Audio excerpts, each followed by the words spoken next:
Yes, please turn on all devices. Okay, good. I just turned on all devices.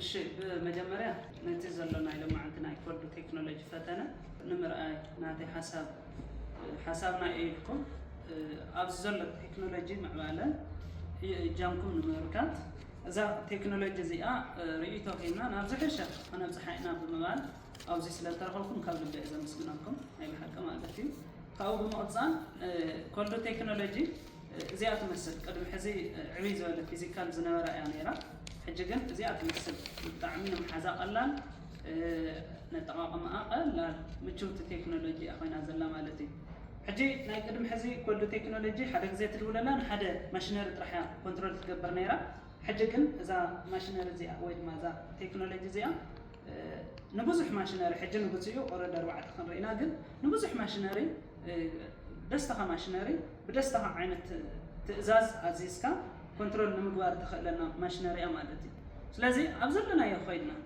ዋላ ካብ ሃገር ውጭ ኮይድና እውን ብስልክና ጌርና ነዛ ቴክኖሎጂ እዚኣ ምቁፅፃር ንኽእል ኢና ማለት እዩ ስለዚ ሕጂ እንታይ ክንርኢና ሓደ ኣብዚ ብምግጣም ኣብ ገዛኻ ኮይንካ ንስኻ ሓደ ኣብ ዓራትካ ደቂስካ ንኣብነት ማሽነሪኻ ናይ ገዛኻ ማሽነሪ ኮንትሮል ትገብረሉ ሲስተም ማለት እዩ በቃ ሓደ ቦታ ኮፍ ኢልካስ እዚ ግበር ትብላ ንሱ ትገብር ኣብ ወልዕዮ ትብላ ትብልዖ ኣጥፍዮ ትብላ ተጥፍኦ እዚ ሓደ ክንርኢና ካልኣይ ኣብዚ ዘለኹም ኣባላት እውን ብዝተኻእለ መጠን ኮማንድ ፅሑፋት ኣለዋ ምናልባት ሓንቲ ድሕሪት ስለድለ ኢኹም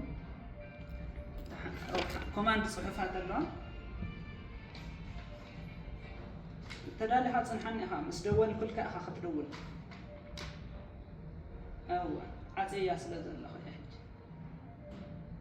ካልእ ድማ ኦረዲ ዝድውል ዘሎ ሓውና ካብ መቐለ ዩኒቨርሲቲ እዩ ኣብኡ ኮይኑ ክእዝዛ እዩ ማለት እዩ መቐለ ኮይኑ ማለት እዩ መቐለ ኮይኑ ክእዝዛ እዩ ኣብዚ ዘለዉ መብራህቲ ኣሎ ቨንቲሌተር ኣሎ ዲቫይደር ኣሎ ዝተፈላለዩ ዓይነት መብራህቲ ማለት እዩ ናይ ውሽጢ ገዛን ናይ ደገን እዩ እዚኣቶም ኮንትሮል ንምግባር ክንፍትን ኢና ሕጂ ግዜ ንዘይምቕታል ናፍታ ሲስተም ክኣቱ ማለት እዩ መጀመርያ ያው باور سورس يا توسد نوع علاماتي باور سورس توسد يا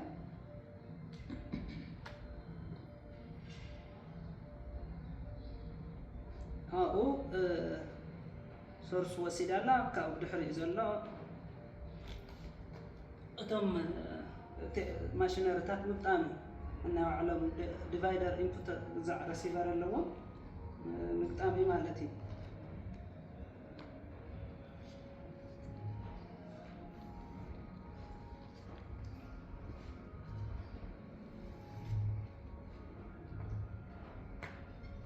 ስለዚህ አክቲቭ ኮይን አላ ማለት እዩ አክቲቭ ኮይን አላ አዳሊና ያለና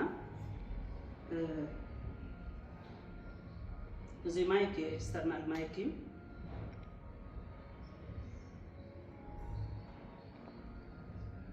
Please allowed external control.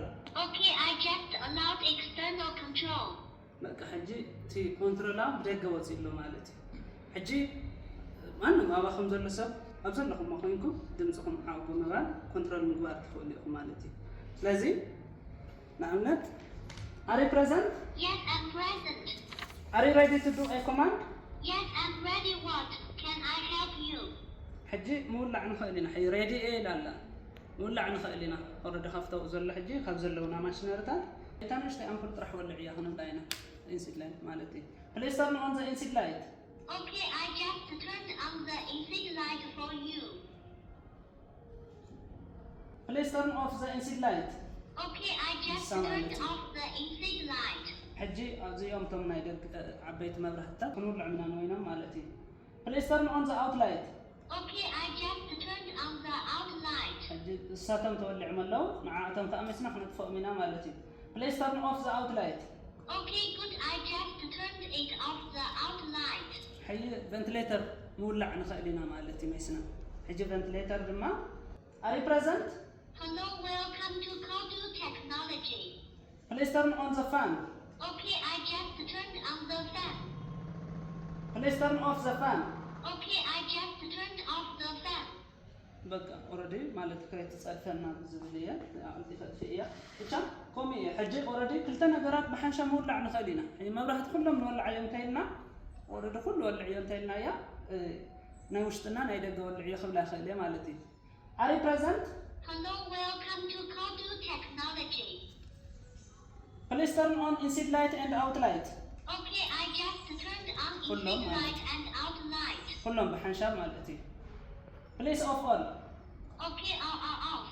حجي divider أنت رسعيا divider كنري نخلينا divider زيها divider ولع لك كبلا خليه Please turn on the divider. Okay, I just turned on the divider. Divider ون لك بملكة ولعت المال مالتي. Please turn off the divider. Okay, I just turned off the divider. حج كلهم ولعيهم كبلا أو كلنا يدق مبرهة تدي يختبر هو كبلا كله ختولع مالتي. Please turn on all devices. How to turn on even the outdoor light? Yes, please turn on all devices. Okay, good. I just turned on all devices. Please off all. Okay, off. ما زي أتمثل نيرة. يا